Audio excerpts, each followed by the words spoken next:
নমস্কার বন্ধুরা, আরএস গল্প কথায় আপনাদের সবাইকে স্বাগত। আশা করি আপনারা সবাই সুস্থ আছেন। বন্ধুরা, আপনারা শুনছিলেন শ্রী হীরালাল দাশগুপ্তের লেখা একটি শিকার কাহিনী, বাঘের জঙ্গলে, আজকের ৬ষ্ঠ পর্ব।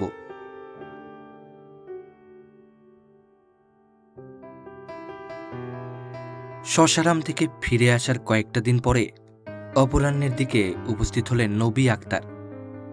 খড্ডিয়া অরণ্যে শিকারের ব্যর্থতায় মনটাকে হতাশায় ছেয়ে ফেলেছিল। এমন সময়ে ডাক্তার চৌধুরীকে বাদ দিলে যার সান্নিধ্য বিশেষভাবে উৎসাহ সঞ্চার করবে সেই নবী আক্তার। খড্ডিয়ার জঙ্গল থেকে সেদিন আমাকে একরকম জোর করে ফিরিয়ে আনা হয়েছিল। কোথায় যে আমাদের ত্রুটি, মনে মনে তারই পর্যালোচনা করছিলাম এই নিঃসঙ্গ অপরাহ্নে। মনে মনে ভাবছিলাম, বেপরোয়াভাবে বিপদের মুখোমুখি না হলে শিকারের সার্থকতা সুদূর পরা হতো। আর গাল দিচ্ছিলাম খড্ডিয়ার শিকারীদের।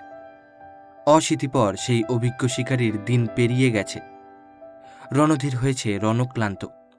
সীতারাম সিং সার্থকতার বাহুল্যে বৈষ্ণব বনে গেছে।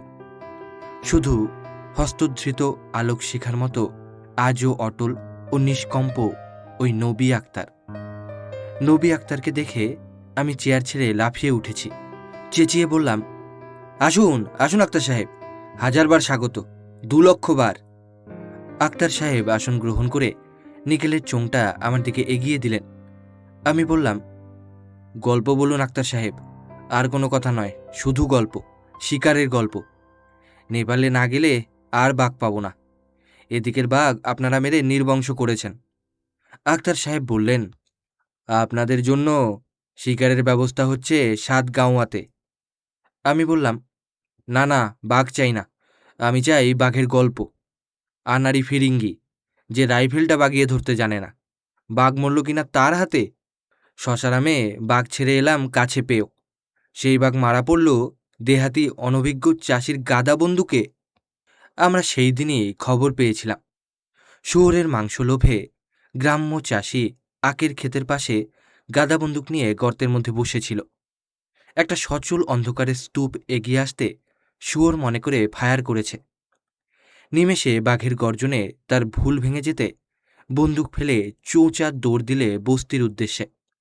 পরদিন সকালে বস্তির লোক দেখতে পেলে আখের ক্ষেতের পাশে বিরাট রয়্যাল বেঙ্গল টাইগার। বাঘ জুটল তার, যে খুঁজেছে শূকর। বাঘের খবর পেলে যে লোক তার ত্রিসীমানায় ঘেঁষে না। আমার বক্তব্য শেষ হতেই আক্তার সাহেব হেসে বললেন, অর্ডার দিয়ে পোশাক তৈরি করা চলে, কিন্তু বাঘ তৈরি করা যায় না। আপনাদের ধারণা স্বতন্ত্র, কিন্তু আমার অভিজ্ঞতা এই যে বাঘ শিকারে ভাগ্য বলে কথাটা নেহাত অবান্তর নহে। আমি এমনও দেখেছি, বাঘে মারা কিল সামনে রেখে মাটিতে গর্ত করে প্রতীক্ষা করছি, দৃষ্টি রয়েছে সম্মুখের দিকে। হঠাৎ বাঘের নিঃশ্বাসের আওয়াজ পাচ্ছি মাথার পেছন দিকে। তখন ঘুরে বসে রাইফেল তুলে নিতে চেষ্টা করা আর বাঘের মুখে নিজের মাথাটা ঢুকিয়ে দেওয়া একই কথা। রুদ্ধশ্বাসে বসে আছি অপলক। বাঘটা পেছনের দিকে কি শুকছে, নাকে ঢুকছে আমারই গাত্রগন্ধ। খোদা মালিক, প্রাণ বাঁচল তারই দোয়ায়। কিন্তু কিলের কাছে বাঘ আর ফিরে এলো না। আরও শুনুন, সমস্ত দিন বাঘের জঙ্গল পিটিয়ে বাঘ পেলাম না। সন্ধ্যার দিকে পাহাড় থেকে নেমে যাচ্ছি লোকালয়ের দিকে। সামনেই পাহাড়ের ফাটলের ভিতরে শুয়ে আছে বাঘ। 3-4টি শিকারী নিঃশব্দে রাইফেল সামনে বাগিয়ে ধরে পেছনে হটে যাচ্ছি নিশানা নিয়ে ফায়ার করব। লক্ষ্য সেই ফাটলের দিকে। হঠাৎ বাঘ নজরে এলো আমাদের নিচে নয়, আমাদের বাঁয়ে, অন্যন 100 গজ দূরে। ঘুরে রাইফেল তুলতেই সে অদৃশ্য। তখন সন্ধ্যার ছায়া নেমেছে, শিকার হলো না। পরদিন সে বাঘের আর সন্ধান পাওয়া গেল না, তারপরেও নয়। অথচ কয়েকদিন পরে জেলার ইংরেজ জজ সাহেব যখন জ্যান্ত মোষ নিচে বেঁধে মাচায় বসলেন, বাঘের আবির্ভাব হলো আধ ঘন্টার ভিতরে। নিজের মারা মোষের কিল নয়, জ্যান্ত কিল ধরে চিবিয়ে খাচ্ছে বিরাট বাঘিনী। সাহেব বেচারার এই বাঘ না মেরে কোনো গত্যন্তর ছিল না। 3টে ফায়ার হলো এই বাঘের ওপরে। বাঘ মরল। সাহেব তখন রাইফেল রেখে মাচায় একটু নিদ্রার আয়োজন করছেন। হঠাৎ কিলের কাছে কর্মর শব্দ পেয়ে দেখতে পেলেন দ্বিতীয় বাঘ মোষের হাড়গোড় চিবিয়ে খাচ্ছে। আবার ফায়ার হলো। বাঘ গুলিবিদ্ধ হয়ে জঙ্গলের আড়ালে লুকিয়ে গেল। নবী আক্তার বর্ণিত এই শিকারের স্থান আমাদের বিশেষ পরিচিত। তার বর্ণনায় আমার চোখের সামনে এই বনভূমির সমস্ত আবেষ্টন ফুটে উঠেছে। এরই পাশে ঝোপঝাড়ে বসে এবং মাচায় উপবেশন করে বাঘের প্রতীক্ষা করেছি। রাত্রে মোটরে সন্ধান করেছি, কিন্তু 2-4টে শুয়োর বা সম্বর ছাড়া বাঘের সঙ্গে কখনো সাক্ষাৎ হয়নি। নবী আক্তার বললেন যে দ্বিতীয়বারের বাঘ অনুসরণের ভার পড়েছিল তার উপরে। কি ভয়ই সেদিন পেয়েছিলাম। একবার মনে হয়েছিল বাঘ আমার পাখানা ধরে ফেলেছে, এবারে ঘাড় কামড়ে চিবিয়ে দেবে। সাহেব তো আমার কবরের ব্যবস্থা করেছিল। বলুন আক্তার সাহেব, সেই গল্পই বলুন। নবী আক্তারের এই শিকার কাহিনী আমার ডায়েরিতে যেমনভাবে লিপিবদ্ধ হয়েছে, নিচে তা উদ্ধৃত হলো। যতদূর চোখ যায় শুধু পাহাড় আর অরণ্য। কালী পাহাড়ই নয়, চোখে পড়ে তারই সংলগ্ন সুউচ্চ পাহাড় শ্রেণী। থালি এই অরণ্য উপকণ্ঠের একটি ছোট বস্তি।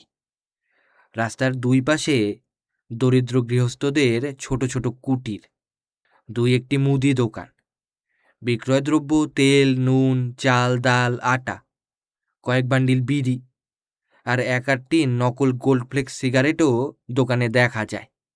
রাস্তায় জনকোলাহল বিরল। অনাবৃত দেহে 10-12টি গ্রাম্য লোক সকালে সন্ধ্যায় জড়ো হয়। কথাবার্তায় ব্যক্ত হয় দরিদ্রের ছোটোখাটো সুখ দুঃখ। আখের ক্ষেত ভালুকে নষ্ট করেছে, অরহর খেয়ে যাচ্ছে বনের হরিণার সম্বর, মহুয়ার সঞ্চয় মন্দ হয়নি। এমনই কথাবার্তা আলাপ চলে মাসের পর মাস। এদের ক্ষুদ্র বুকে আসার উত্তেজনা নেই, তাই নৈরাশ্যের গুরু বেদনাও নেই। অনাড়ম্বর মন্থর জীবনযাত্রা। দোকান সম্মুখের মৃদু আলাপ মাঝে মাঝে বিঘ্নিত হয়ে ওঠে মোটরের হর্নে। সাহেব লোক শিকার খেলনে আয়ে হ্যাঁ। এরা বিস্ময়ে তাকিয়ে দেখে কখনো খাস বিলেতি সাহেব, কখনো ইংরেজি পোশাকে দেশি সাহেব। বন্দুক রাইফেলের সমারোহ, উর্দি পরিহিত খানসামা সম্ভ্রমে মাথা পেতে নেয় তাদের অনাবশ্যক অনুশাসন। নগ্ন শিশুর দল তারা খেয়েও ভিড় করে দাঁড়ায় গাড়ির চতুর্দিকে। মোটরের যে যত কাছে এগিয়েছে, বালক দলে তার সমাদর তত বেশি। দোকানের চাষিদের তখন গল্প শুরু হয়। সম্ভব অসম্ভব কত গল্প। জঙ্গলে হঠাৎ কবে বাঘের সামনে পড়ে গিয়েছিল, ভালুকের আক্রমণ থেকে বেঁচে গেছে গত সন্ধ্যায়, বাছুর বাঁচাতে গিয়ে চিতাবাঘের সঙ্গে কারাকারি। বস্তির জীবনযাত্রায় এই একমাত্র চাঞ্চল্য, ক্ষণিকের কৌতূহল ও উত্তেজনা।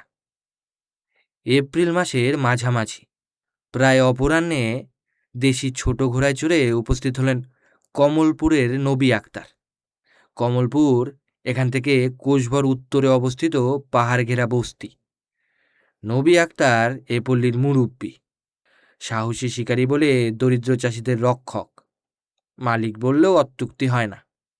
কোন বড় সাহেব শিকারে আসছেন। নবী আক্তারের এই অসময়ে উপস্থিতি তারই হেতু। দূরে গাড়ির হর্ন শোনা গেল।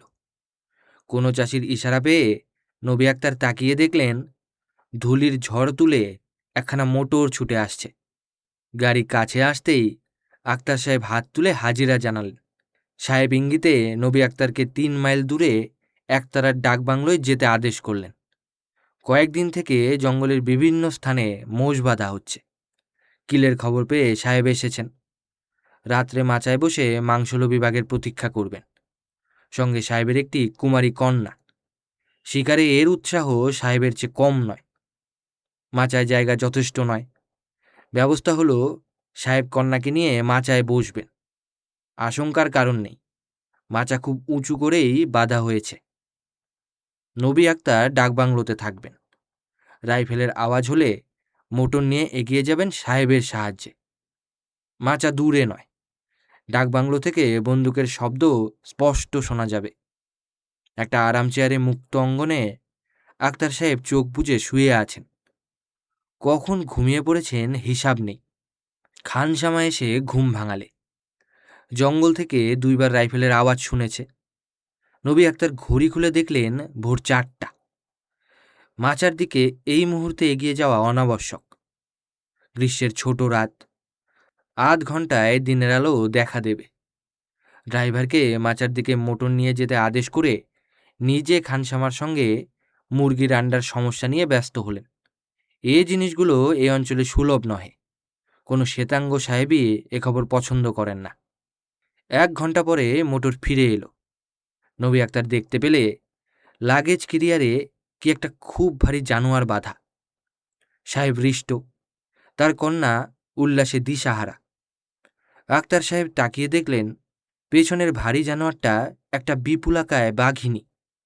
বিস্ময়ে মুখখানা বিস্ফারিত করে নবী আক্তার বললেন, সাহেব, আপনার বরাত ভালো, এত অনায়াসে এখানে কেউ বাঘ শিকার করেনি। সাহেব গম্ভীরভাবে বললেন, ভাগ্যের শেষ কোথায় এখনো জানি না।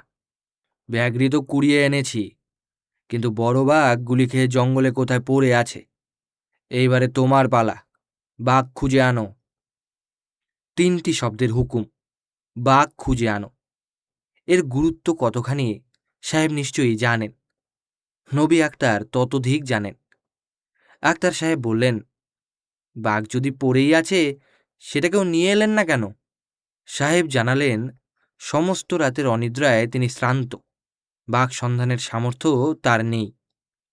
যেতেই হবে, দ্বিধা করা চলবে না। যিনি আদেশ করছেন তিনি ইংরেজ। নবী আক্তার গ্রাম্য নেটিভ। আর নবী আক্তারের শিকারী চিত্ত বিপদে পরাঙ্মুখ নয়। এমনই বিপদে সে এগিয়ে গেছে, কখনো সঙ্গী সহ, কখনো প্রায় নিঃসঙ্গ। মাচার কাছে গিয়ে দেখতে পেলে কয়েকজন গ্রাম্য লোক সেখানে বসে আছে, আক্তার সাহেবেরই প্রতীক্ষায়। এরা নিকটবর্তী বস্তির লোক। রাত্রে বন্দুকের আওয়াজ শুনতে পেলে এরা ভোরেই বেরিয়ে পড়ে। ভরসা সম্বর শুকর আহত হলে খুঁজে বের করে নেবে। 2-4 দিনের উপাদেয় আহার। মাংস প্রচুর হলে এরা শুধু মাংস খেয়েই থাকে। রাত্রে জঙ্গলে কেউ শিকারে বেরোলে এরা অতি প্রত্যুষে মোটরের চাকার দাগ দেখে জঙ্গলে ঢুকে যায়। শুকনো পাতায় বা পাথরের টুকরোয় ক্ষীণ রক্তের দাগ এদের দৃষ্টি অতিক্রম করে না। এই রক্তের বিন্দু অনুসরণ করে এরা আহত জানোয়ার সন্ধান করে। যে জানোয়ার গুলিবিদ্ধ হয়ে তৎক্ষণাৎ মরে যায়, আগন্তুক শিকারীর পক্ষে সেই জানোয়ার ছাড়া আহত জানোয়ার খুঁজে বার করা অসম্ভব। অরণ্যচারী বস্তির লোক সেই জানোয়ার খুঁজে নেয়। প্রয়োজন হলে বল্লম, টাঙ্গি প্রভৃতি অস্ত্রও ব্যবহার করে। শিকারীর চোখের ধুলি দিয়ে কখনো বা মৃত জানোয়ারও তুলে নেয়। মৃত জন্তু জঙ্গলে ফেলে রেখে আগন্তুক শিকারী অন্য শিকারে রত হলে এই রূপ চুরির সুযোগ ঘটে। মাংসাহার আর মাংস বিক্রয় করে এই গরিবদের 2 পয়সা উপার্জনও চলে। রাত্রে রাইফেল ফায়ার হয়েছে। বস্তির লোক জঙ্গলে বেরিয়ে পড়েছে জানোয়ারের সন্ধানে। এরা জানত না যে জানোয়ারের ওপরে রাইফেল চলেছে সে সম্বর বা শূকর নহে। সে রাইফেলের লক্ষ্য ছিল বাঘ। সন্ধ্যার পরে গ্রাম প্রান্তে যার গর্জন শুনলে এরা আতঙ্কে দৌড় বন্ধ করে ক্যানেস তারা পিটোয়। বাঘকে ভয় দেখিয়ে দূরে তাড়াবার চেষ্টা করে।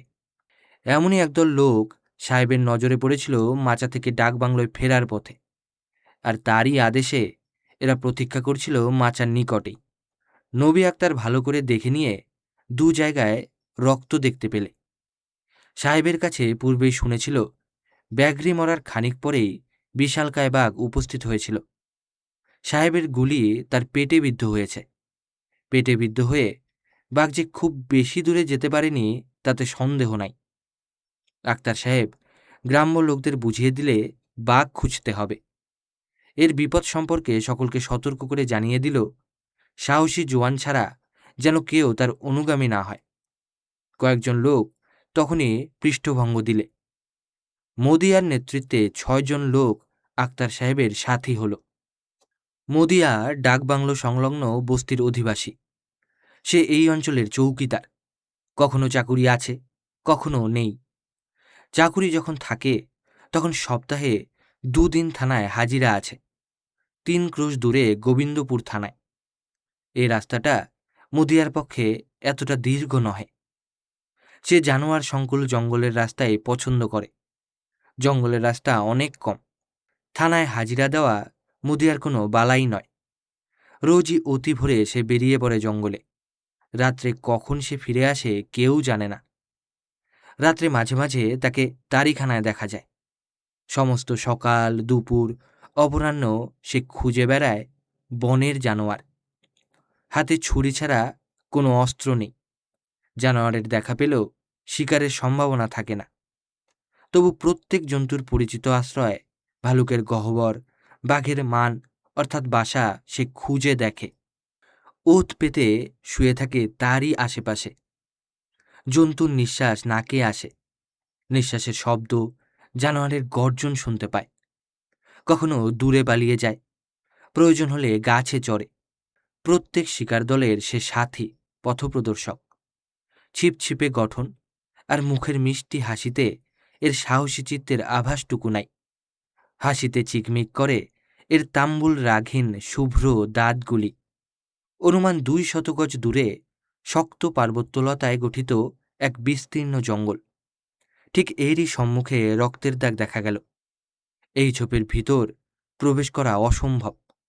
মাকড়সার জালের মতো লতার গাঁথুনি একে দুর্গম করে রেখেছে। ভিতরে যাওয়াও বিপজ্জনক। উকি দিয়ে দেখাও নিরাপদ নয়। এক লহমায় বাঘের এক থাবায় 75 লাভ কিছুমাত্র বিস্ময়ের বিষয় নহে। মানুষের মাথাটা চিবাইয়া দেওয়াও বাঘের পক্ষে কষ্টসাধ্য নহে। নবী আক্তার আদেশ করলেন, জঙ্গলের বাইরের দিকটা প্রথমে ঘুরে দেখতে হবে। বাইরের দিকটায় রক্ত দেখতে পেলে বুঝতে হবে এ জঙ্গল ছেড়ে বেরিয়ে গেছে। মদিয়া চতুর্দিক পর্যবেক্ষণ করে ও দিকটায় রক্ত দেখতে পেলে সেই রক্তের দাগ দেখে আবার অনুসন্ধান শুরু হলো। এতটুকু রাস্তা দেখতেই বেলা 11টা বেজে গেছে। রক্তের গতি পরীক্ষা করে বোঝা গেল কোকুলতের ঝর্ণা এসে সমতল ভূমিতে যেখানে অরণ্যকে দ্বিধাবিভক্ত করে নিচে নেমে গেছে, বাঘ সেই দিকের রাস্তা ধরে এগিয়েছে। এপ্রিল মাস। পাহাড় বনভূমি রৌদ্রের খরতাপে উত্তপ্ত হয়ে উঠেছে। যেদিকে রোদ সেদিকে তাকাতে চোখ ঝলসে যাচ্ছে। আক্তার সাহেব বুঝে নিলেন জল তেষ্টায় বাঘ ঝর্ণার দিকে এগিয়েছে। ঝর্ণা বেশি দূরে নয়। একসঙ্গে এত লোকের অগ্রসর হওয়া সমীচীন হবে না। বিপদ তো আছেই। তাছাড়া মানুষের পদশব্দে বাঘ একবার ঝোপের আড়ালে লুকিয়ে গেলে খুঁজে পাওয়া যাবে না। অতর্কিত আক্রমণের আশঙ্কাও প্রচুর। নবী আক্তার একবার সম্মুখের ঝর্ণার দিকে তাকালেন, একবার ঊর্ধ্বে আকাশের পানে তাকালেন। খোদার আশীর্বাদ ভিক্ষা করলেন কি? স্থির করলেন এবারে এগিয়ে যাবেন সম্পূর্ণ একক। যে লোকটা সম্পূর্ণ বধির, শুষ্ক পত্রে বাঘের পদধ্বনি দূরে থাক, যে বাঘের গর্জনে পাহাড় অরণ্য থরথর করে কাঁপে, এই শিকারীর কানে তার এতটুকুও পৌঁছয় না। কিন্তু বর্তমান অবস্থায় এই পরামর্শই উত্তম।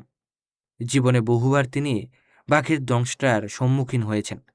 বাঘের যে দৃষ্টি বহু শিকারীর বন্দুকের মুষ্টি শিথিল করে দেয়, নবী আক্তার সে দৃষ্টি বহুবার প্রত্যক্ষ করেছেন। তার মৃত্যু ভয় কতটা তা জানি নে। একবার তাকে বলেছিলাম, ক্রুদ্ধ বাঘের সামনে পড়ে গিয়ে তার গর্জন শুনে অবিচলিত থাকব এমন বিশ্বাস তো আমার নেই। আপনার এমন অবস্থায় ভয় হয় না?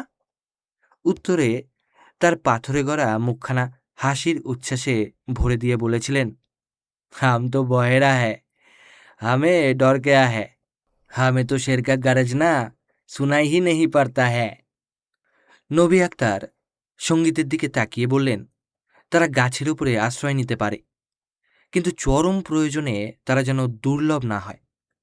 সম্মুখের ঝর্ণা পার হয়ে তিনি এগিয়ে চললেন পাহাড়ের পাদদেশে দূরের ঝর্ণায়।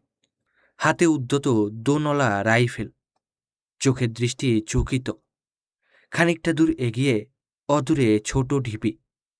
ভালোই হলো, এই ঢিপির উপর থেকে অনেকটা দূর দেখা যাবে। 100 গজ দূরে তার সন্ধানী চোখ বাঘ দেখতে পেলে। মনে হলো বাঘের পিছনের বাঁ দিকের পাখানা আহত। বাঘ এগিয়ে চলেছে সম্মুখে, নবী আক্তার পশ্চাতে। সাহেব বলেছিলেন বাঘ পেটে আহত হয়েছে। সাহেবের সে অনুমান সত্য নহে। বাঘের চলার ভঙ্গি দেখে আক্তার সাহেব বুঝে নিলেন এক গুলিতে বাঘ নিহত না হলে আজ বিপদ অবশ্যম্ভাবী।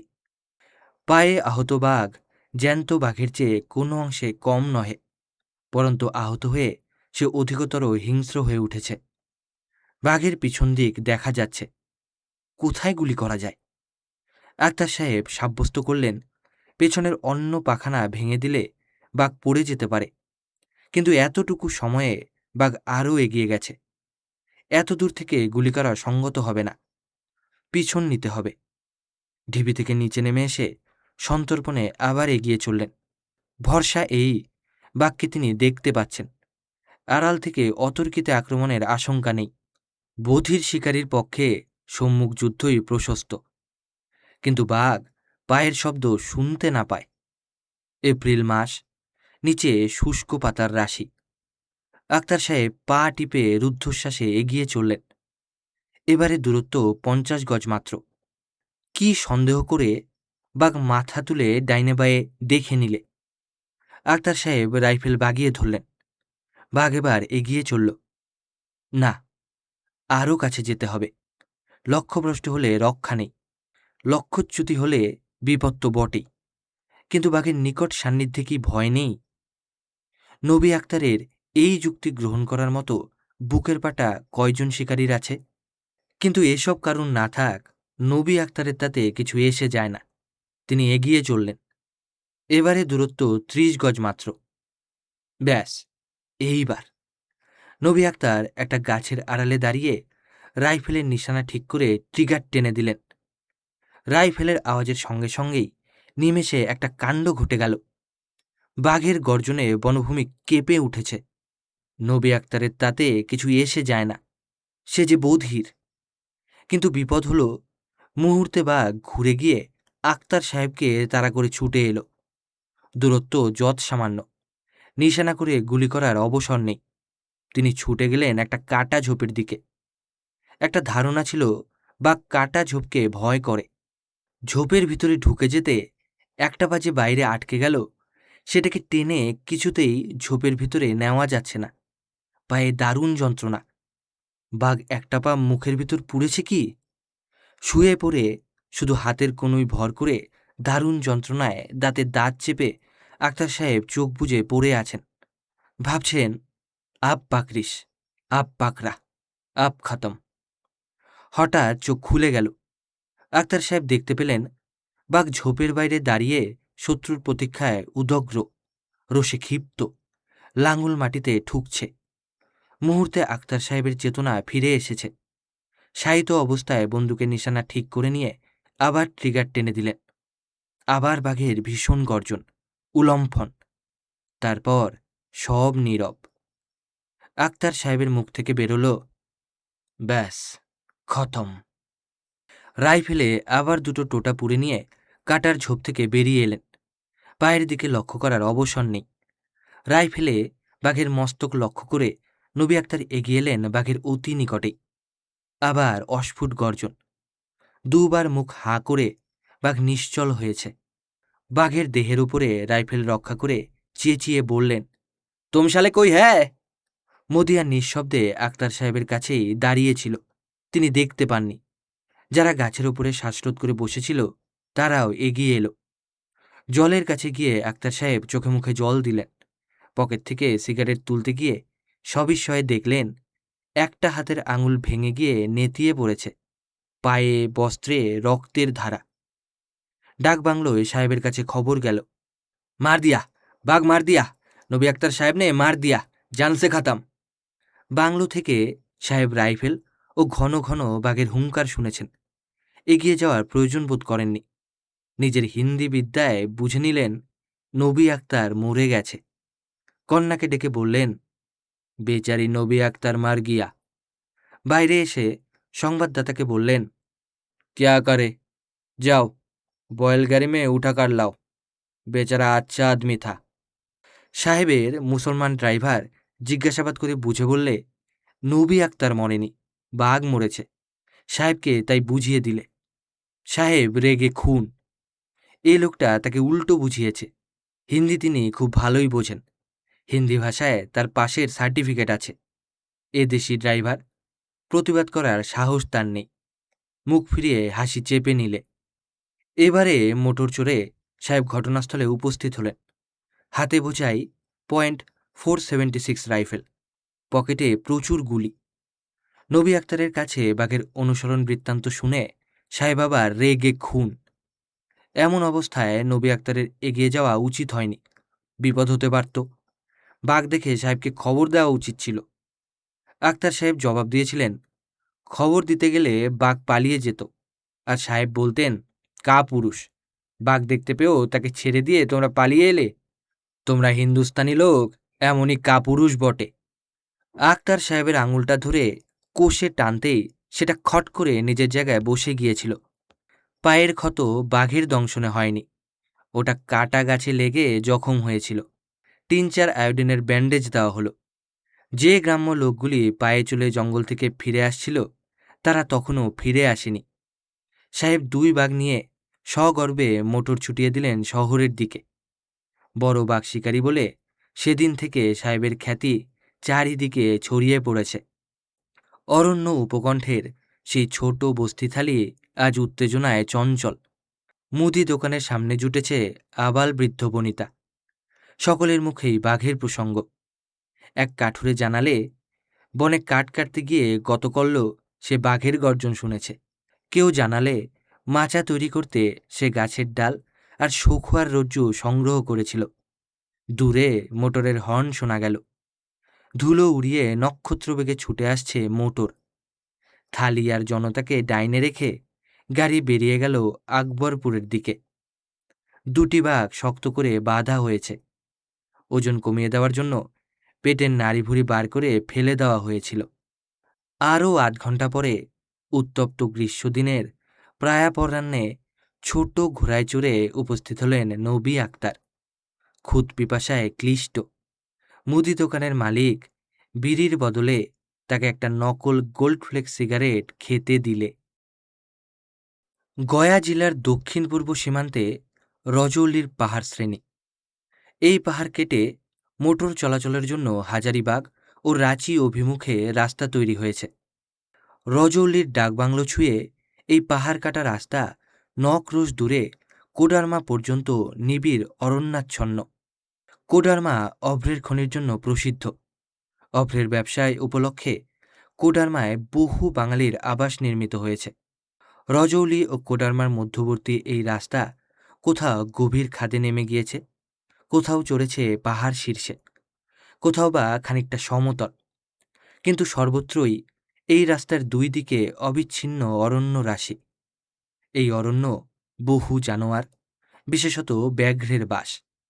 বাঘের উপদ্রব এই অঞ্চলে দৈনন্দিন ঘটনা। অরণ্যের পশ্চিম দিকে সুউচ্চ শৃঙ্গী বা সিঙ্গার পাহাড়। আরও পশ্চিমে পার্বত্য নদী অরণ্যকে দ্বিধাবিভক্ত করে ছুটেছে। বৃষ্টি হলে পাহাড় থেকে গর্জন করে জলধারা নিচে নেমে আসে। অন্য সময়ে চোখে পড়ে নদীর বুকে শুভ্র বালুর রাশি, পাথরের টুকরো, অনন্ত, অসংখ্য। নদীর পশ্চিম তীরে পাহাড় ও অরণ্যের ফাঁকে ফাঁকে কৃষকের বস্তি। মাটির দেওয়াল এবং আঙিনার চতুর্দিকে বেউর বাঁশের শক্ত কাটাওয়ালা কঞ্চির দূরতিক্রম্য প্রাচীর। পাহাড়ে শক্ত জমিতে ভুট্টা আর অরহর এদের একমাত্র ফসল। সন্ধ্যা হতেই এদের আঙিনার ফটক বন্ধ হয়ে যায়। বাঘের গর্জনে গরু মহিষ চঞ্চল হয়ে পা ছড়ে, দড়ি ছিঁড়ে পালাবার চেষ্টা করে। লেপার্ডের কাছে মানুষের কৌশল টেকে না। কঞ্চির দেওয়াল ভেঙে গোশালা থেকে গরু বাছুর মুখে নিয়ে পালিয়ে যায়। দিনের বেলা পাহাড় পথে গরু মহিষের পালে বাঘ পড়ে। চাষিরা ছুটে পালায়। 2-1 ডানপিটে টাঙ্গি হাতে বাঘকে তাড়া করে। কখনো বাঘ তাড়িত হয়, কখনো বাঘ এ বেয়াদবির সাজা দেয় দুঃসাহসী চাষির ঘাড় ভেঙে। গয়ার বন্ধুদের কাছে রজলীর ভাগবতবাবুর নাম শুনেছিলাম। ভাগবতবাবু বড় শিকারী। তাকে নিয়ে সিঙ্গার পাহাড়ে শিকারে যাবার সংকল্প করে রজলী উপস্থিত হলাম। ডাকবাংলো থেকে মোটরে ভাগবতবাবুর সন্ধানে চলেছি। আমার ভাগ্য ভালো, তার অঙ্গনে গ্রাম্য শিকারীর দল জড়ো হয়েছে। এদের মধ্যে দুজনকে আমার বিশেষভাবে মনে থাকবে। একজনের অনাবৃত দেহে সর্বত্র পোড়া দাগ ও ক্ষতচিহ্ন, অপরজনের একটি চোখ নেই, মুখ বিকৃত বিভৎস, নাসিকার ছিদ্র ছাড়া বাকি অংশ প্রায় লুপ্ত। প্রথম লোকটি বাঘের কবল থেকে মহিষ ছাড়িয়ে আনতে বাঘের সঙ্গে মল্লযুদ্ধ করেছে, আর অপর লোকটির চোখ নাক লুপ্ত হয়েছে ভালুকের নখরে। মনে ভাবলাম, আজ শিকারের দোসর ভালোই হলো, বাঘও পাবো, ভালুকও। পাহাড়ের ঢালু দেহে রয়্যাল টাইগার তাড়িয়ে যে ওলটপালট খেয়েছে, মোষ সে বাঁচাতে পারেনি। নিজের প্রাণটাও রক্ষা পেয়েছে দৈবাত। বাঘের দংশন জ্বালা ও ক্ষতমুখে তীব্র অ্যাসিডের দাহ সে আজও ভোলেনি। তার হৃদয়ের শৌর্য আজও অটুট। আজও প্রত্যেক শিকার যাত্রায় সে অগ্রণী। হয়তো বাঘের পেটে লুপ্ত না হওয়া পর্যন্ত এমনই অদম্য শৌর্যে সে সাড়া দেবে। ভাগবতবাবুর সঙ্গে শিকার সম্পর্কে আলোচনা হচ্ছে। হঠাৎ চোখে পড়ল দেয়ালে লম্বিত কয়েকটি মৃত বাঘের চামড়া। শিল্পীর নৈপুণ্যে এরা জীবন্ত হয়ে উঠেছে। হাঁ করা মুখে বৃহৎ দংষ্ট্রা, তার ফাঁক থেকে বেরিয়েছে রক্তাক্ত লেলিহান জীব। দেহের বিশালতাও বিস্ময়কর। ভাগবতবাবু বলছিলেন, কয়েকদিন থেকে বাঘের গর্জনে পাহাড় কাঁপছে, কয়েকটা গৃহপালিত জানোয়ার খোয়া গেছে। আমি সশঙ্কপুলকে ভাবছিলাম, আজ রাত্রে হয়তো এদেরই কোনো সহোদরের সঙ্গে মুখোমুখি হব।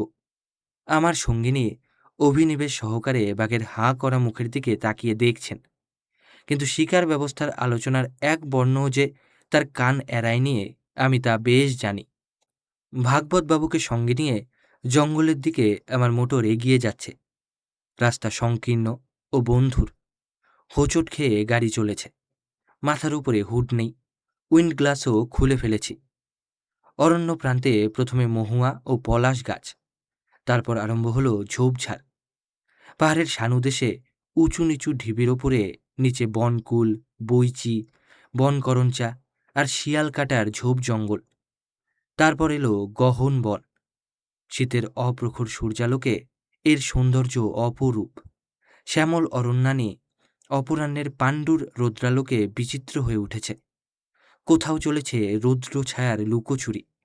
কিন্তু সদ্য বাঘের খবরে অরণ্যের এর রূপসজ্জাকে আজ আর বিশ্বাস হচ্ছে না। মনে হচ্ছে এই সৌন্দর্য তার বাহিরের ছলনা। এর গভীর গহনে যে হিংস্র বাঘের আনাগোনা চলেছে, আমরা তার সন্ধান জানি নে, কিন্তু এই মুক প্রকৃতি অরণ্যগুল্ম তার খবর রাখে। সে দেখতে পাচ্ছে কোন রাস্তায় চলেছে গুম্ফ শ্বশ্রু মণ্ডিত তার বিশাল মুণ্ড, দেখছে তার ভয়াল মুখের ভীষণ জৃম্ভন। আমাদের ঘাড়ে তারা লাফিয়ে পড়লেও অরণ্য প্রকৃতি তার বাষ্পটুকুও জানতে দেবে না। আগেই বলেছি, খোলা মোটর, দুই পাশের গাছের শাখা প্রশাখা আমাদের সর্বদেহে মাথায় ঝাঁপিয়ে পড়ছে। কোথাও সন্তর্পণে চোখের চশমা বাঁচিয়ে নিতে হচ্ছে। হঠাৎ এক শিকারী আমার দিকে চেয়ে ফিসফিস করে বললে, করছেন কি? বন্দুকে গুলি পুড়ে নিন, জানোয়ার নজরে আসা অসম্ভব নয়। বন্দুকে গুলি পুড়ে নিতে নিতে প্রশ্ন করছি, কোন জানোয়ার? উত্তর হলো, যে কোনো জানোয়ার। সন্ধ্যা হয়ে এলো, লেপার্ডের বেরোবার সময় তো হয়েইছে, বাঘও বেরোতে পারে। জিজ্ঞাসা করলাম, এই কি বাঘ চলাচলের পথ? পথ বই কি, দেখবেন। শিকারী চারিদিক তাকিয়ে ড্রাইভারকে গাড়ি থামাতে বললেন। আমাকে বললেন, নেমে আসুন, একটা মজা দেখবেন। আজ স্পষ্ট মনে নেই, কিন্তু এই প্রাণধোকার বনপথে বাঘের সম্ভাবনা জানিয়ে দিয়ে নিচে গিয়ে মজা দেখবার প্রস্তাবে আমার দেহের রক্ত চলাচল দ্রুত হয়েছিল বললে ভুল হবে না। মোটর থেকে নেমে মাথা নুয়ে জঙ্গল থেকে চশমা বাঁচিয়ে বক্তার অনুসরণ করছি। আরও পশ্চাতে সঙ্গিনী। তখন বৃক্ষচূড়ায় অস্তমান সূর্যের পাণ্ডুর আভা মিলিয়ে যাচ্ছে। নিচে নিঃশব্দে সন্ধ্যার ধূসর ছায়া নেমে আসছে। সামনেই গভীর গহ্বর, ভিতরে অন্ধকার রাশি। বাঘের গহ্বর নাকি? শিকারী বললেন, হ্যাঁ, এ বাঘ ধরা গহ্বর আমরাই তৈরি করেছি। আমি সভয়ে গর্তের ভিতরের অন্ধকার নিরীক্ষণ করে দেখছি। ওর ভিতরে এখন কেউ নেই তো? শিকারী বললেন, গর্তটা 24 ফুট গভীর। 5বার 5টা বাঘ পা ফসকে এই ফাঁদে বন্দী হয়েছে। 3টে লেপার্ড এই গভীর গর্তে বন্দী হয়েও পালিয়েছে। ভীষণ জানোয়ার বটে লেপার্ড। একটা বাঘকে গুলি করে মারা হয়। সবচেয়ে বড় বাঘটাকে লোহার পিঞ্জরায় পুরে আলিপুর চিড়িয়াখানায় চালান করা হয়েছে। শুনছি এখনও তার বুনো স্বভাব বদলায়নি। আপনি দেখেননি সিঙ্গারের সে বাঘ, রয়্যাল বেঙ্গল টাইগার। অফিসারের বিশেষ অনুমতি নিলে দেখতে পাবেন। কি করে বাঘ বন্দি করলেন? শিকারী বললেন, সে অনেক আয়োজন, অনেক কাঠখড় পুড়িয়েছি। ওই যে অত বড় গহ্বর দেখছেন, তখন দেখলে কি একে গর্ত বলে চিনতে পারতেন? হয়তো ওপরে নরম মাটিতে লাগানো কাঁচা ঘাসের ওপরে পা দিয়ে আপনিও গর্তে পড়ে যেতেন, একেবারে পাতালপুরিতে। আশেপাশের ঘাস জঙ্গল থেকে এই জায়গাটির চেহারায় কোনো পার্থক্য ছিল না। রোজ দিনের বেলা আবার নতুন ঘাস বদলে দেওয়া হতো। শুকনো ঘাস দেখলে যে বাঘের সন্দেহ হয়, গর্তের এই পাশে একটা মোষ বেঁধে রাখা হতো। মোষ ধরতে এসে অসাবধানে এই ঘাসে ঢাকা গর্তের উপরে পা দিলে সোজা 24 ফুট গভীর পাতালে পড়ে যাবে। কিন্তু বাঘ এই ফাঁদে পা না রেখে অন্য দিক থেকেও মোষ ধরতে পারত। তাই তাকে এই ফাঁদে পা দিতে বাধ্য করেছিলাম। আমি সবিস্ময়ে বললাম, কি করে বাধ্য করলেন? সে কিছু কঠিন নয়। গর্তের 3টা দিক শক্ত কাটা জঙ্গলে ঘিরে দিয়েছিলাম। বাঘের চামড়া নরম, সে কাটা গাছ এড়িয়ে চলে। খোলা রাখা হয়েছিল শুধু এই দিকটা। কিন্তু বাঘ ভয়ানক সন্দিগ্ধ জানোয়ার। 4 রাত কাছে এসেও সে মহিষকে স্পর্শ করেনি। হয়তো 5ম রাতে লোভ দুর্জয় হয়েছিল। বাঘের গর্জনে বনের কাঠুরেরা পালিয়ে গেল। গর্তের কাছে আসতে কারো সাহস হলো না। আলিপুরে তার পাঠানো হলো।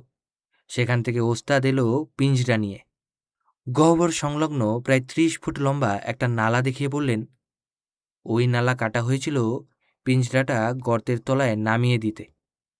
প্রথমে ওই দিকটা কাটা হলো, তারপরে গর্ত সংলগ্ন অংশটা। এইখানে খাঁচাটা রাখা হলো।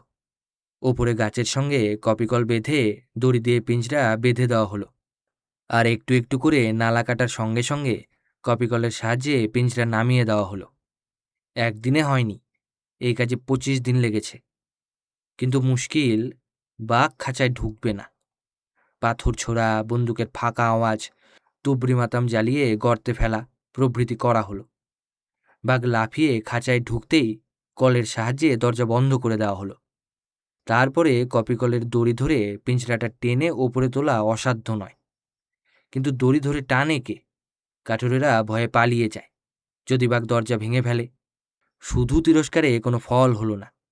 বন্দুক রাইফেল নিয়ে ঘিরে দাঁড়াতে তারা কাজে প্রবৃত্ত হলো। মোটরে ফিরে এসেছি। এই অরণ্যের বাস্তব রূপ আর একটুখানি স্পষ্ট হলো। বন্দুকটা শক্ত করে ধরে চারিদিক তীক্ষ্ণ নজরে তাকিয়ে দেখছি। মনে হচ্ছিল আজ এক গহনের প্রত্যেক কন্দরে জিঘাংশু বাঘ আমাদের গতিবিধি তীক্ষ্ণ নজরে দেখছে। সম্মুখে শুষ্ক বালুরাশিতে পার্বত্য নালা। বর্ষায় পাহাড়ের ওপর থেকে এই পথে জলধারা নেমে আসে। ভাগবতবাবু বললেন, বাঘের চলাচলের এই রাস্তা। নেমে গেলেই বাঘের পাঞ্জা দেখতে পাবেন। নিঃশব্দে চলে যাবার উপযুক্ত রাস্তাই বটে। এমন আড়ালো আর হয় না। ঝোপঝাড়ে সমাকীর্ণ 2 উচ্চ তীরের মধ্যে এমন আঁকাবাঁকা নালা সামান্য একটুখানি দেখা যাচ্ছে। তারপরেই বাঁকের আড়ালে অদৃশ্য হয়ে গেছে। নালার ভিতরে বালুরাশিতে গাড়ির ইঞ্জিন হঠাৎ বন্ধ হয়ে গেল। অনেক চেষ্টায়, অনেক ঠেলাঠেলিতে 8 সিলিন্ডার গাড়ি আর্তনাদ করে বেরিয়ে গেল। 3 ক্রোশ রাস্তা পেরিয়ে আমাদের গাড়ি যখন সিংগার বুকে পৌঁছল, তখন চতুর্দিক অন্ধকার। এই আমাদের ক্যাম্প।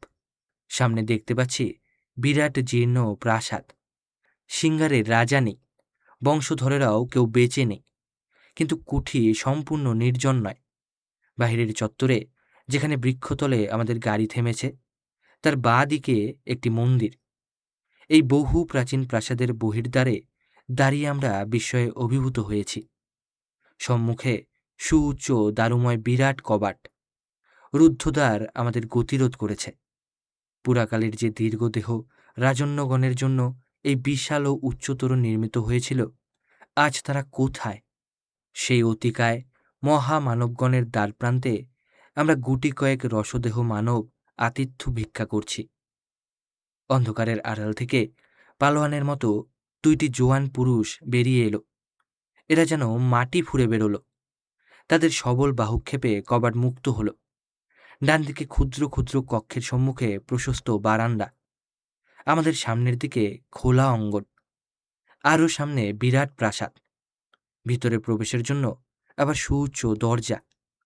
প্রকাণ্ড একটা কেরোসিনের ডিবে হাতে নিয়ে একটা লোক সিঁড়ি বেয়ে আমাদের দ্বিতলের অরণ্যমুখী বারান্দায় পৌঁছে দিলে। ভাগবতবাবু আশ্রয় নিলেন নিচের একটা কক্ষে। একটা কামরায় প্রবেশ করে দেখছি মাথার উপরে ছাদ নেই। সেখানে চন্দ্রাতপের মতো জড়িয়ে আছে একটা গাছের শাখা প্রশাখা। আরও কত কক্ষ আছে, কত তার রহস্য। কিন্তু আজ তার সন্ধান করব না। থাক না বিস্ময়ের ঘোর রহস্যে সঙ্কিল। অন্ধকারে আমার সঙ্গিনী সহ চুপ করে প্রাসাদের অতল স্পর্শ রহস্যে ডুবে আছি। বৃত্তটার নিচে চলে গেছে একটা আলোর সন্ধানে। হঠাৎ প্রাসাদ কাঁপিয়ে কি একটা আওয়াজ উঠেছে, গম্ভীর শব্দময় বাদ্যোদ্যম। ও কিসের আওয়াজ? বহু শতাব্দীর সুপ্ত দুর্ঘাধিপতি কি সহসা জেগে উঠেছে? বৃত্ত আলো নিয়ে ফিরে এসে জানালে ও ভেরির শব্দ। মন্দিরে সন্ধ্যারতির সময় হয়েছে। আরতির সময়ে ভেরি বাজে। এই প্রাসাদের উপযোগী আরতিই বটে। এ যে রণবাদ্য! রাত এক প্রহর কেটে গেছে। পশ্চাতের বারান্দায় অন্ধকারে দাঁড়িয়ে প্রাসাদ সংলগ্ন অরণ্যাচ্ছন্ন পাহাড়ের নৈস্বরূপ দেখছি। পাহাড়ের সানুদেশ ঝোপঝাড়ে পূর্ণ। অন্ধকারে এদের পরস্পরের ব্যবধান প্রায় লুপ্ত হয়েছে। মাঝে মাঝে শুনছি পাহাড়ি পেচকের গম্ভীর আওয়াজ, সম্বরের গর্জন। পাহাড় প্রদেশে শব্দগুলি কি গম্ভীর! কল্পনায় দেখতে পাচ্ছি এর আনাচে কানাচে ঘোরাফেরা করছে ভালুক, সম্বর, লেপার্ড ও বৃহদন্ত বন্য বরাহ। আর এই ঘন অরণ্যের আড়ালে চলন্ত প্রাচীরের মতো নিঃশব্দে চলেছে বাঘ, বরাহের অনুসরণ করে।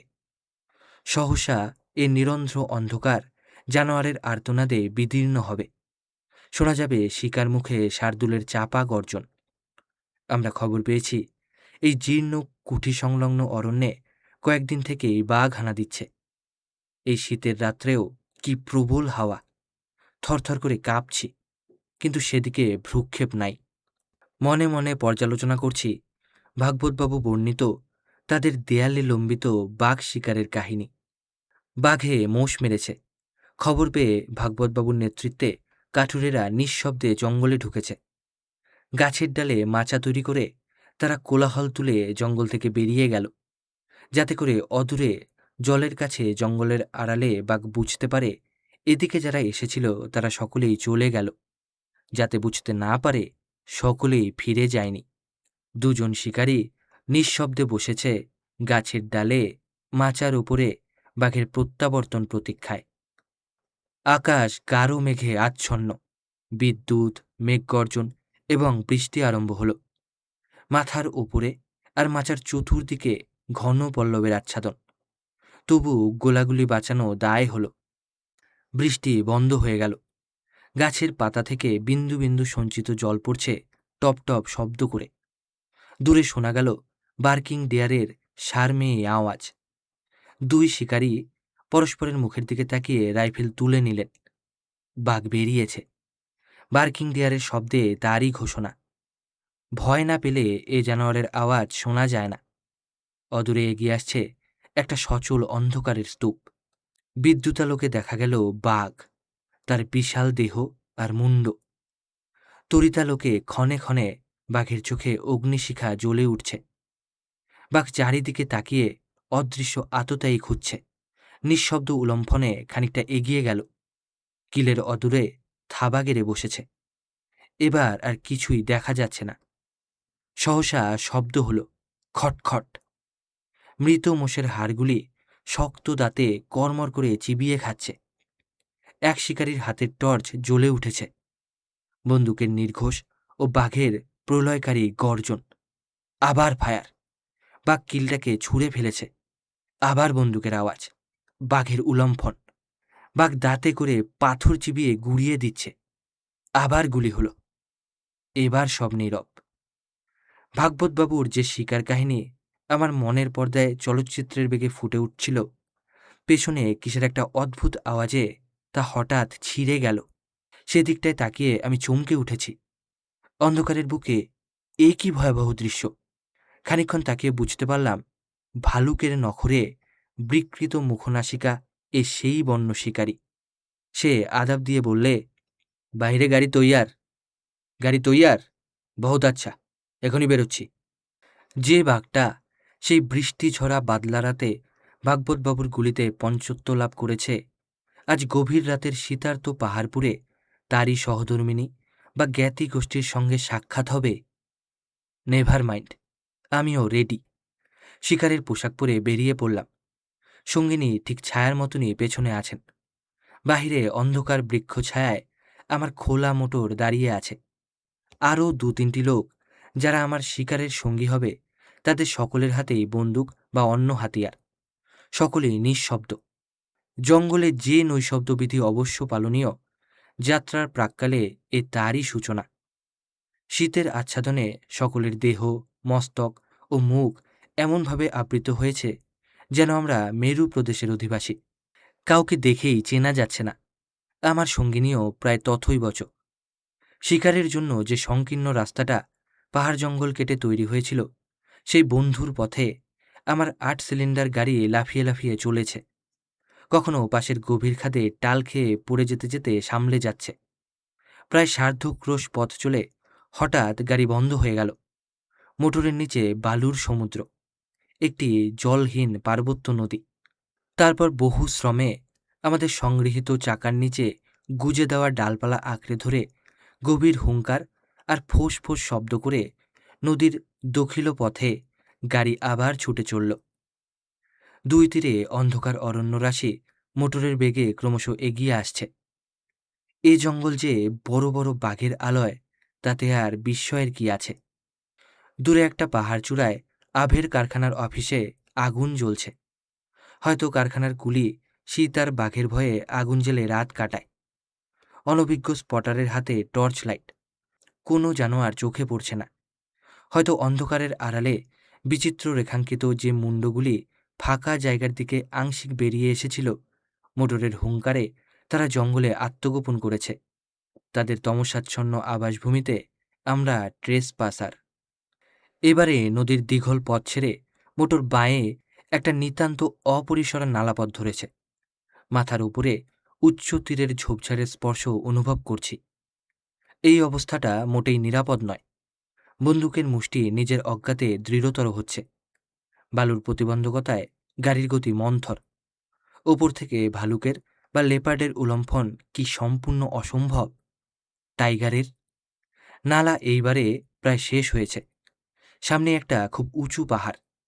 পাহাড়ের সর্বদেহে গভীর বন। মনে হলো পাহাড় থেকে বর্ষার জল নেমে এই নালা সৃষ্টি। সামনের পাহাড়ে আমাদের মোটরের গতি রুদ্ধ হয়েছে। সঙ্গীদের কথাবার্তার রকম শুনে মনে হলো তারা পথ হারিয়ে ভুল রাস্তায় এসেছে। কিন্তু এই সংকীর্ণ নালায় মোটর ঘুরিয়ে নেওয়া অসম্ভব। ড্রাইভার তেওয়ারি পথপ্রদর্শকের প্রতি বিরক্তি প্রকাশ করছে, কিন্তু সকলের বিরক্তি আলোচনা স্তব্ধ হল বাঘের গর্জনে। বাঘ অতি নিকটে, খুব সম্ভব নদী কিনারে ঝর্ণার কাছে, কিন্তু টর্চ জ্বলছে না। মোটরের হেডলাইট যেখানে পড়েছে সেদিকে বাঘ নাই। একটা অসহিষ্ণু বিমূঢ়তা আমাদের আচ্ছন্ন করেছে। ধন্য সিং বললে, ব্যাক করো। কিন্তু গাড়ি স্টার্ট হচ্ছে না। হায়, তুচ্ছ আয়োজন! একটা বাঘের গর্জনে সমস্ত আয়োজন ভেঙে টুকরো টুকরো হয়ে গেছে। গাড়ি স্টার্ট হতেই সকলের মুখেই কথা ফুটেছে। কেউ বলছে বাঘ বিরক্ত হয়ে গর্জন করেছে। কেউ বলছে আহারের সময়ে বাঘ অমনি করেই বাঘিনীকে ডাকে। এই সমস্যার সমাধান হলো না। গাড়ি নালার বাঁকে বাঁকে আঘাত খেয়ে বড় নদীর বালুর রাস্তার উদ্দেশ্যে পিছিয়ে চলেছে। অন্ধকার অরণ্যের দিকে আমি স্থির লক্ষ্যে তাকিয়ে আছি। কে জানে, হয়তো বাঘ আমাদের সঙ্গে সঙ্গে এগিয়ে চলেছে। বাঘের গর্জনের অর্থ নির্ণয়ে আমার প্রয়োজন নাই। সে প্রণয়িনীর উদ্দেশ্যে আদর অভ্যর্থনাই হোক বা আততায়ীর প্রতি ক্রুদ্ধ ভর্ৎসনাই হোক, এই গর্জন যে বিশাল মুখবিবর থেকে বেরিয়েছে সে কত ভয়ঙ্কর। এই সমস্ত ব্যাপারটার যথার্থ রূপ বহুদিন কল্পনা করেছি। গভীর নালার ভিতরে কয়েকটি অপগণ্ড প্রাণী, মাথার উপরে অরণ্য সংকুল উচ্চ তটভূমি, সম্মুখে পাহাড় প্রাচীর, টর্চ জ্বলে না, গাড়ি স্টার্ট হচ্ছে না। অন্ধকার রাশি আলোড়িত করে ঠিক সম্মুখেই ধ্বনিত হলো বাঘের গর্জন। তাতে স্নেহ বা কোমলতার লেশমাত্রও নাই। বাঘ নিকটে, কিন্তু সে কোথায় তাও জানা নাই। বিরাট চিৎকারে প্রতিবাদ জানিয়ে আবার সেই বালুর নদীতে গাড়ি চলছে। সে রাতে আর বাঘের সন্ধান হলো না। শুধু পাহাড় স্তূপের মতো একটা বন্য বরাহ 2-4টা বন্দুকের ইতস্তত গুলি হজম করে বেমালুম ছুটে পালালো। ধন্য সিং বললে, রাত ভোর হয়েছে, অন্য জঙ্গলে যাওয়ার আর সময় নেই। পরদিন শহরে ফিরে যেতেই হবে। ভোরে বনপথ ধরে গাড়ি ছুটল শহরের দিকে। তখন ময়ূর, তিতির আর বন্য মোরগ চতুর্দিকে প্রভাতী বন্দনা শুরু করেছে।